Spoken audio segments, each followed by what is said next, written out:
বন্ধুরা, আজকে আমি আপনাদের সামনে একটা কথা নিয়ে এসেছি, যেটা বলতে চাইছি আপনাদের সবাইকে।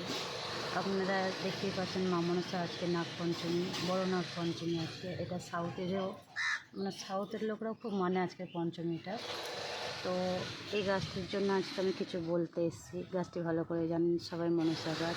তো এই গাছটা নিজে থেকে এসেছে, আমাকে লাগাতে হয়নি। এই গাছটা হয়েছে তো আপনাদের ভাঙা একটা ডিব্বা ছিল, ডিব্বার মধ্যে একটু মাটি ছিল, ওই মাটির মধ্যে বেরিয়েছিল। তো আমি বুঝতে পারি না, আমি ভেবেছি ফুল গাছ। তো ফুল গাছ ভেবে এই বালতিটা, যেটা দেখছেন ভাঙা বালতিটা, বললাম বালতিটা মাছ, এতেও গাছ লাগানোই ছিল। তো ওই গাছটা শুকিয়ে গেছিলো, তুলে ফেলে দিয়ে এই গাছটা লাগিয়েছিলাম। তো আস্তে আস্তে যখন বড় হয়, তো আমার একটু মনে মনে ইয়ে হয় যে গাছটা ফুল গাছ মনে হচ্ছে না।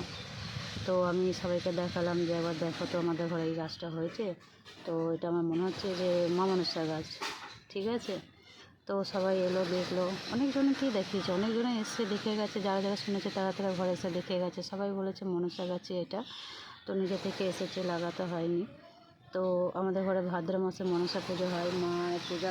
মা আছে নিচে, আপনাদের নিচেও একটা দেখাচ্ছে মন্দির, এই যে দেখতে পাচ্ছেন মন্দির, এইটা ওইটা নিচে মন্দির। এটা এসে একটা ভাঙা, বললাম নিজে থেকে বালতিতে হয়েছে।